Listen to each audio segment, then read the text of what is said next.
Now everybody knows that this past weekend was the Team Vegas YCS, and everybody's been asking for my deck list that I recently placed 4 with, but also entered to this Las Vegas tournament YCS, and let's go ahead and get right on into it.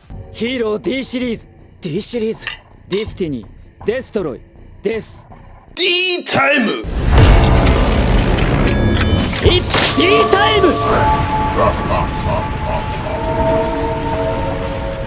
Michael Bowden back again, and I am your host, Destiny Hero Mike, and welcome back to D Time. We're here, baby. It's always D Time, and in more ways than one. Oh my goodness, I'm so excited to break down this deck list to you guys and show you guys my results. So for the tournament, there's 2 tournaments that took place. There was a Thursday OTS tournament. We did good. We got 4th place in. And then I took the same deck list into the Team Vegas YCS. We were clapping. We were undefeated all the way up to round 4, game 4. Game 4, we even hit the VIP table. We were killing it. And then all of a sudden, we just lost 3 in a row. We lost the VIP game, and then we just lost the next 2 in a row. It was really tough. I was playing Hero. Another friend of mine was playing Kashtira, and another one who joined us was playing Stun Runic. So we thought it would be a very good rogue matchup with a good meta combination in Kashtira, so that the Kashtira, we can at least have a Kashtira mirror match definitely on our side. I won most of my games, tied 1, and then I ended up losing like 2 games back to back. So that's just kind of what took us out. But without further ado, before we get into the deck list, go to, y'all already know, DTimeExclusives.com. Go ahead and get your Neos Fusion Select playmat at DTimeExclusives.com, as well as other awesome hoodies like this awesome goodies like this awesome hoodie, this awesome D-Time hoodie. We've got other things there. There's more things coming. I think we're going to be doing some hats too there. So go ahead and check out D-Time Exclusives while you can. Without further ado, let's finally go ahead and get into the deck profile. Alright guys, so here is the deck as promised, the deck profile as promised, and I'm going to read off to you guys some of my matches. So Subterra was game 1. So, round 1s are, can be crazy weird rogue matchups because you just get paired with a bunch of different random people, and more often than not actually don't have the latest, most expensive meta deck. So yeah, I went against Subterra, and we got the W there. Second game, we fought against Branded, and we got the W there. The full updated new Branded Despia deck. We got the W there. Felt really good. We could fight them. The Sprite, went against Sprite, beat them. Felt good. Got the W there. Then game 4, I went against Kashtira. I was just unlucky. Now this deck is built to defeat Kashtira, but everything that it takes for a hero deck to lose against Kashtira happened exactly as it needed to. For example, lose a die roll. Okay, all right, we lost a die roll, no big deal. But we know we main deck at least 9 outs. Draw 0 the outs. So next game. So that was a worst case scenario. Game 2, brick hand and under a D shifter. So we lost that. I was just completely unlucky. Because I lost that game, the team lost that match. So this is when it started going downhill. Then I went against Labyrinth. I won against Labyrinth because heroes can destroy Labyrinth.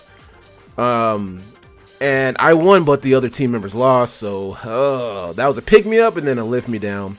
And then game 4, game 6, I was already exhausted by then, especially by the 2 defeats following after that.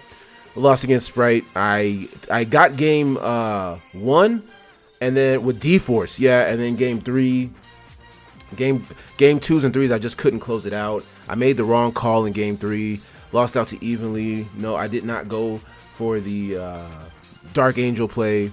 I should have, but hey, shoulda, coulda, woulda. There's so many different routes you can take, and you can end up it's easy to take the wrong one. So that's what happened. We lost 3 in a row right after we won 3 in a row. So then we dropped thereafter. But let's finally go ahead and get into the deck list. And yeah, I will make sure that there's a timestamp in this video for sure. Absolutely. So for the heroes, we got the 2 Stratos, the E heroes, 2 Stratos, Shadow Mist, and the Liquid Soldier. So yeah, I mean, I'm not changing that up. So we're just gonna kind of keep it moving along. That's the E hero family. So we're just gonna keep it going, moving along. So then the Vision Hero family, Triple Ferris, Double Vion, and the 1 increase. So yeah, that doesn't change either. That was good. That was all good. That felt really good. No problem. Destiny Hero family, Destiny Hero Decider. I still play it because Nibiru. Destiny Hero Denier. Destiny Hero Malicious too, obviously. We're doing 2 Dark Angel, guys. We're doing 2 Dark Angel because if we really need a discard 1 mid combo, it's not awkward for us. And we really need this against the CashApp matchup. And we want to make sure that if we discard this or fuse this away from mid combo, it's not awkward for us, and we know we have another one to search to lock down those CashApps. So 2. There was a time I played 3. There was a time I used to play 3. Then the Plasma. So I've scaled back on the hero, the Destiny Hero count just a bit. So this is actually an Omni Hero deck. No, nah, it's still a Destiny build. You guys are gonna see why here in a bit. It's still Destiny. It's still Destiny. You're gonna see why it is and how that it is. I can't believe it. Yes, we are main decking 3 Nibirus. Yes. We are main decking 3 Nibirus. My ideology with Nibiru, while going first or second, this card is really good in main deck because, do you know why? DPE. You know, we can go first, bring out a DPE, and have a nib in hand, and then when they summon 5, we Nibiru and then chain our DPE to save himself. Whether we go first or second, it's a good card to keep. It's a good card in hand, especially against Kashtira. So, yes, that's why we do that. It feels, oh, it's so good. It's so good, man. That setup, and then the token on the following turn, the DPE is gonna pop the token obviously on the following turn, or you put the token in attack mode so the DPE can run it over. Yeah, Nibiru main deck. I thought I'd never see the day either. I know, but that's just how insane this format is, as you guys seen with the zone locks. Now, finally, going into the spell cards. Triple A Hero Lives. Triple Fusion Destiny. So these are things we already know. Triple D-Force for me. The reason why some people are saying D-Force isn't good. No, it's good. What happens when you end up going up against Labyrinth, Sprite, decks that target these weird rogue off-branded matchups where they just Runic, where they just pick your board apart one by one. They just pick your board off one by one. Everything is getting targeted off. And I ran into Labyrinth, and of course I won. D-Force is just insane. It's a very insane card. They couldn't even target cards that I control. They had to target their own. It was really weird for them. They just had a scoop. So I main deck that, and then if it's not too effective in whatever matchup it is, we just side that out for some of our other options. So yes, D-Force is still really good for big tournament settings and not knowing what to expect, and other rogue matches. This is why we play D-Force in big tournament settings. That's why I like it here in main deck for now, and it's just super easy to side out. Then our one-ofs, mandatories, your Rhoda, Miracle Fusion. We're playing 1 triple tactic. Obviously, we're gonna, we want to use that against the XYZ Rise Heart, the True Rise Heart. After he activates effect to attach a banish card, which is mandatory, to himself. Then you activate. The idea is to take this guy and do something with it, or it's just super versatile, hand trap, stuff like that. I don't have a thrusting there, and the only reason why I'm maining 1, I do have a playset. Maining 1 is because I don't want to draw 2. It's as simple as that. I don't want to draw 2 at the same time. So if I draw it, I draw it. I don't. I treat it as, for now, like for me, I treat it as a one-of. So then our called by. The reason why we play called by, it's not supposed to be that effective. This format, is because the cashiers don't use graveyard, but we need our graveyard, and we want a sacky chance to stop Shifter. It's as simple as that. If we're going first, we want the one of. This is a 40 card deck, by the way. We want a one off sacky chance to stop the Shifter. Then obviously the poly. The deck is nothing without poly. And as we continue, we main deck 3 Book of Eclipse and 3 Dark Hole. So yeah, Dark Hole, you want to stop the Ibli and other type of fake Dark Angel locks, stuff like that, and as well as the rest of Kashtira, because they don't bring out the gate. So Dark Hole is good. And Eclipse, this card is insane against, even sometimes like when they target, you could put your boy face down, which is really nice if they target a face-up card on the field, a card that says it has to be face-up. Book of Eclipse can help you dodge things. It's, in Hero, surprisingly, like you summon something, then they impermit, like a Stratos, then they impermit, then you could Book of Eclipse it down, like a Book of Moon. You treated this card literally like a Book of Moon. So this card has really good synergy with just heroes itself. Here's another really cool interaction. When you go Nibiru, or in between Book of Eclipse, when you go Nibiru, you could go Chainlink 1 Nibiru, Chainlink 2 Book of Eclipse, and save your board. Or wait, no, because that's gonna save their board too. Maybe that's not a good idea, but that is an interaction. Maybe that's not a good idea. But yeah, this has really good interaction with just heroes in general, because they're all unsummon effects. It maybe can't save you from an Ash, but it can save you from like weird things that target, and you just need it faceable. You just need it to resolve. You don't need it necessarily faceable in the field. You just need the effect to resolve, so you can keep pushing through and keep playing. So, and again, yeah, we have 9 outs in main deck against Kashtira. 3 Nibiru, 3 Dark Hole, 3 Book of Eclipse, and we had, so those are our three main deck outs against Kashtira. Yeah, so we're gonna go ahead and get into the extra deck. We're playing 2 Sunrise because Unicorn and Mind Hacker. So 2 Sunrise. That way, this is our key starter card. One of them, they know to take that away. So yeah, we try to make that not an option. So we prioritize that as a 2 of 1 Absolute Zero, 1 Escaridao.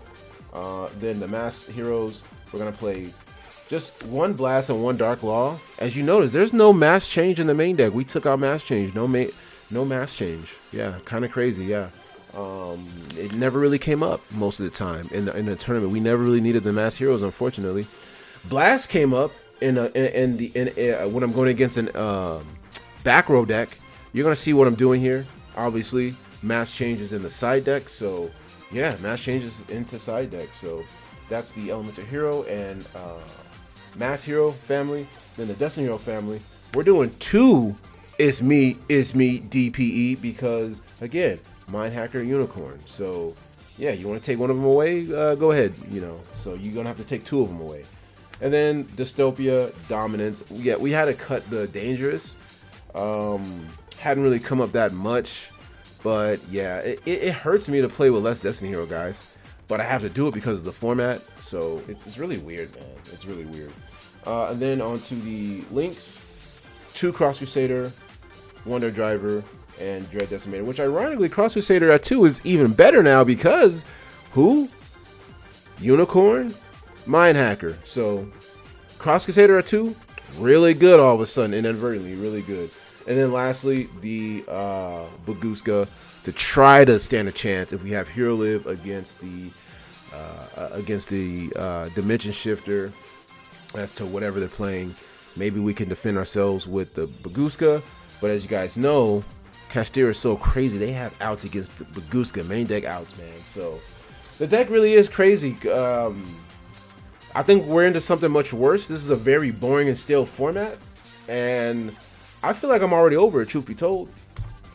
I don't feel bad for what the Tearlaments ended up, the fate that the Tearlaments ended up suffering. I'm glad that they did, but we're gonna go and segue into side deck. But yeah, this is something else. This is pretty whack. I just want to play Master Duel now. So getting into the side deck, Triple Ash Blossom, too good. I should have probably main decked that, to be honest. I gotta find something to take out, like probably take out Triple Tactics or something. But I should have main decked this. I feel like I should have main decked this personally. I don't know. This card is just insane. We side deck now the mass changes because we didn't need them. They never came up, so we didn't need them. We don't want to be looking at a Kashtira full board with just a mass change in our hand that's not going to do nothing. You know what I mean? It don't do the problem with mass change in this format, especially this format. It doesn't do anything going second. Nothing. Not even. It doesn't do anything going second, man. It's horrible. Unfortunately, going second. So it's smarter to play a different card, some sort of out in main deck, so that you can keep playing the game. If keep playing the game, if you keep surviving, keep survival. Lightning Storm again. We just want back row cleanup, and we want to make sure that these weird, funny rogue matchups we can pick off the back row. It's as simple as that. Most people don't have the answers to these back row decks, but I did. So. And then Dimensional Barrier. So now when we're going first, we can take out cards like Dark Hole, maybe Book of Eclipse, and replace them for something that's more of a blowout, such as Barrier. So it's just more of a technical thing, so that we get the max the max power out of our turn 1. And then lastly, evenly matched. That's really just against back row / control decks. Maybe Cash Tier or 2, why not? It doubles, and also it has a really good matchup against Branded Despia too. If they, try to build out a whole board, right? Just evenly matched because they don't have any negates. It's just simply because they don't have any negates. So yeah, well, but I mainly put that in for the certain control deck stuff like that. So that is gonna be the deck. That is my deck list, you guys. My Destiny Hero / Omni Hero deck list. I don't know how I'm gonna title this by the time I get this together and get this uploaded to you guys. But anyways, I appreciate you guys for tuning in. Stay on the lookout for Master Duel because I'm really excited to get back into Master Duel after this dreadful turnout for me at the YCS. I just want to play Master Duel. I just want to be a filthy casual. I just want to actually have fun with the game because this, I'm already over it, dog. Zones locked out. I'm already over it. Anyways, guys, I love you guys, and I'm going to go ahead and catch you guys in the next one.